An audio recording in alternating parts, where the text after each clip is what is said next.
Well, I would say that I hate to tell you told you so, except for the fact that I kind of actually enjoy it when I'm right. I mean, doesn't everybody these days? But Don Lemon was arrested last night, and it's going to be quite the story, to be honest. 2, Hakeem Jeffries is openly calling for the death, murder of Kristi Noem. And on that note, I do think Kristi Noem is on her way out. She'll probably either resign or be stepped down the same way Greg Bovino was stepped down. And the Democrats might be losing the battle of optics in Minnesota. At least that's kind of the vibe we're getting right now, and we'll have to get into that too. And then the final thing, why can't those darn Swedes stop being so white? I mean, you feel me, right? I mean, why do they have to be white? You know what I'm saying? It's just such a weird thing, Swedes being white. But I guess we'll have to get into it. Welcome to The Ripple Effect.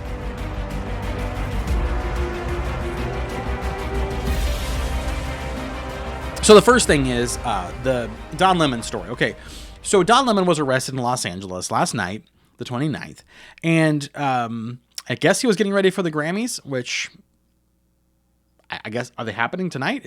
I don't know when the Grammys happen. Is it a Saturday night? I don't know. I don't keep track of that kind of thing. But he was preparing for it, and in Los Angeles, he was arrested by federal agents. Finally, apparently, the warrant came through, and they finally arrested him. Now, what's funny is I'd called this a long time ago saying that he, of all people, was going to get arrested for sure. And the reason why is because the pastor had said very specific words. And for people that work with legalities and stuff, it's very clear when certain lines are crossed or certain words are expressed, certain things have to happen. And I don't think Don Lemon realized what was actually being said to him. And it was just stupid because he should know, right? Well, he didn't realize the words that were being used by the pastor, like trespassing, private property, and please leave. And when Don Lemon decided to just ignore the pastor to leave, it kind of showed, well, very much showed that he was trespassing and not going to obey the FACE Act. So he is now under arrest. And I don't think he has any cover being a pseudo reporter, because honestly, he was involved with the preparation for this. He had just happened to have had the woman who's running this, who also got arrested, on his show just a few days prior to that, and even mentions that in his pre-video. So a lot of collusion going on there, and the fact that he was prepared to have donuts and coffee delivered immediately afterwards tells you a lot about what was going on and how much knowledge he had of it. He's trying to pretend like he didn't, but he got caught. He got caught. And this is really, really good. And I heard Michael Knowles say this today, and he said this is the perfect point behind this, is that the left constantly pushes what buttons they can push. Can I push this button? Can I push this button? How far can I get if I push this button? And they're like children, like constantly pressing to see how far they can go with everything that they do. And Don Lemon was pressing to see how far they could go with dealing with churches, which,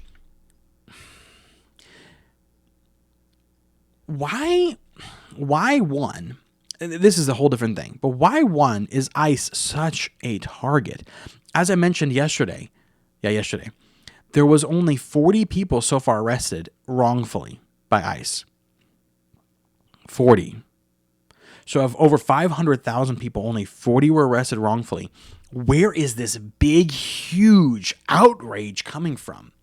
If it's not coming from all their corruption and all their fraud, where is it coming from?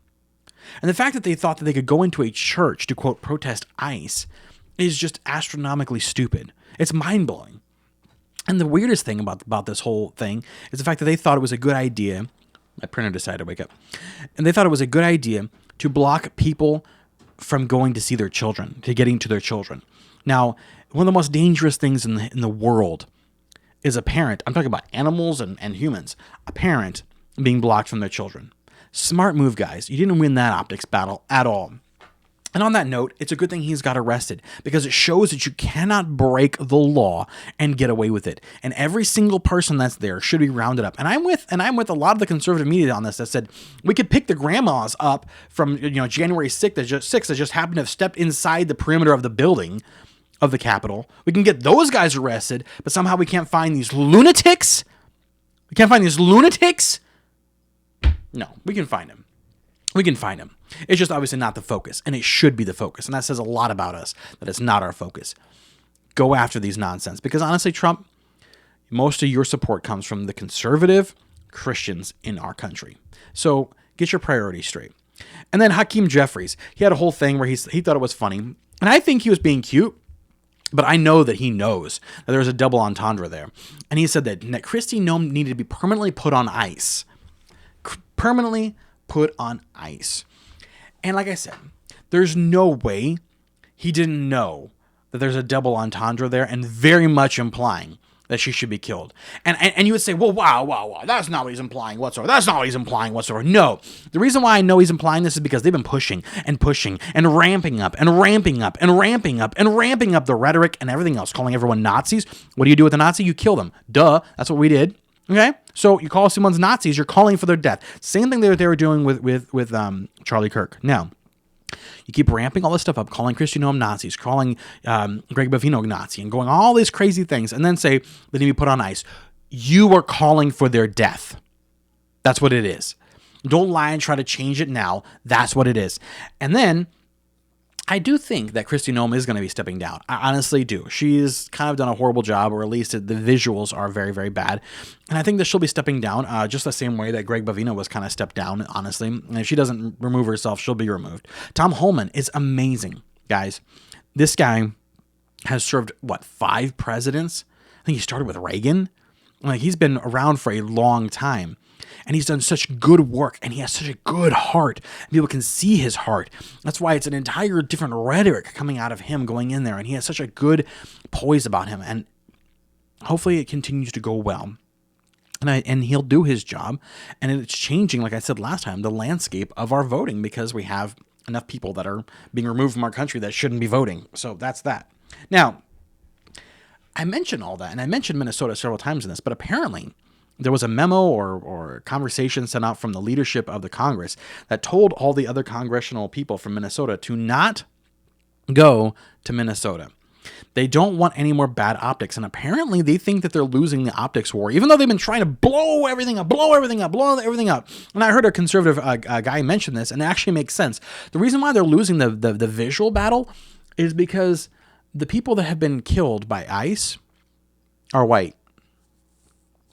So it's a little hard for them to gin up all that excitement when the people that were killed were ICE, or white, by ICE were white. And that's sad, one, and anyway, that anyone died. But they're not able to gin it up like they were with George Floyd. And they thought they could. They thought they could drive all this stuff up, and they're losing that battle because people honestly agree. If you ask people, do you agree with deportation of illegal aliens? Overwhelmingly, Americans agree with that. Do they like what the optics that they're seeing in Minnesota? No. But they agree with the idea. So they're saying now that Tom Homan is in there, I think it's changing everything. And people are finally realizing what's going on in the game that they're playing. And in the final weirdest twist of this entire thing is the AP came out with a story. They came out with a story as everyone's getting ready for the Olympic Winter Games, where they were saying with as much influx of refugees into the European countries, they were very upset that there was not enough representation from the refugees and people of color in all these European nations. Now, mind you, Winter Olympics is not really a strong point for, Afghanistan or Iraq or Iran or any of those other places. They're not really usually your top performers in those things. So I don't know what they were thinking, but that was their point. Their point was that the Europeans, and specifically the Swedish team, who had no one of color, apparently, or something, had no one of non-Swedish ethnicity. Yeah. Maybe that's because they're Swedish. Okay? Why would it matter? Honestly, why does it matter? Why does it matter who goes? They were like, this is the Olympics. This is the tippity top of performance. You want to send your best. And they were saying, well, we're going to work with the Olympic group to try to figure out how to make it better and work so that minorities can get it. Oh, my word. Can we give it a rest? Let the best go. I'm not on my way to the Olympics, okay? Look at me, I'm an Olympic runner here. Because we don't have enough fat guys running Olympics. Of course I'm not eager to go for the Olympics, okay, guys? That's not how that works. I'd rather have someone who's actually really good represent me. And I guarantee you, being in America, they're probably a person of color. So get over it, guys. And honestly, a lot of these people in like Sweden and all these other countries should send them back. Send a lot of these refugees back. And I actually I think Sweden was the one that said it. Was it Sweden or Finland or one of those said that if you go to vacation in the country that you fled from, then you've lost your refugee status, because obviously it's not that bad if you want to go vacation there, which is good. It's good. It's good for us to have heritage. It's good for us to have tradition. It's good for us to have history. And when you do massive influx of people, regardless whether it's from Mexico, from Colombia, from Africa, from wherever, it's not good for society and it's not good for people. And you see this happen over and over again, where the people that come in from those kind of things are always the ones that cause the most trouble. That's why Sweden had for a while there 1 in every 5 women in Sweden, that was Swedish, had been raped. Because of the influx of all of these people. Seems like that was a great benefit to them, wasn't it? When you start treating refugees like they are, keep them as refugees and then send them back when the time comes. Enough of this taking from the systems. And that's what they do. They come into the systems and destroy it and take. So we need to be very careful on what we're prepping for going into our midterms, making sure that we are out there working and doing something. Because if we don't want the lefties to overrun us going into these midterms, we got to make sure that this whole narrative that we've been talking about with regards to Kristi Noem, Tom Holman, Bavino, ICE, Frank Preddy or whatever his name is, and Renee Good, we have to help control what people understand and what they think. And that sounds crazy to say that, but if we allow them just to see the stuff that happens on TikTok or the stuff that happens on Instagram or the stuff that happens on Facebook or X, oh, please don't get me going on X, then we've failed them, because that stuff's not real. We need to get the truth to them so we don't lose our country, because all this work that Trump and them are doing to get rid of all these illegal aliens and hopefully change the scope of our voting elections for a long time because of getting rid of all the illegals can be undone in one administration. Biden, 12 million in his administration, undid everything that Trump did in his previous administration, and he probably still won't catch up with all of it to this time. Thank you so much for watching. Like, comment, subscribe. Thank you so much.